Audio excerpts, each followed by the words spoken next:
তো আশা করি সবাই আছো ভালো। তো আজকে আমরা যে কয়েনটি নিয়ে জানবো সেটা হচ্ছে অ্যাভিক্স। অ্যাভিক্স কিন্তু খুব ভালো একটি কয়েন, অ্যান্ড এর কিন্তু অল টাইম প্রায় ৩০-৩৫ বা এর থেকে বেশি গিয়েছিল।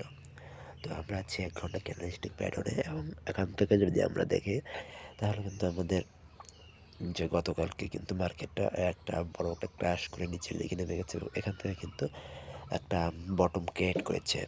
তো আমরা যদি দেখি এখানে খুব সুন্দরভাবে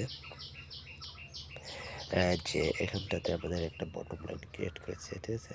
এখানে মার্কেট কিন্তু একবার এসে টাচ করেছে, যেমন এখান থেকে যখন নিচের থেকে উপর থেকে নিচে গিয়েছে, অ্যান্ড আবার উপরে, তারপর আবার এখানে বটমটা ক্রিয়েট করে এখন হয়তো মার্কেট উপরের দিকে যাওয়ার একটা সম্ভাবনা আছে।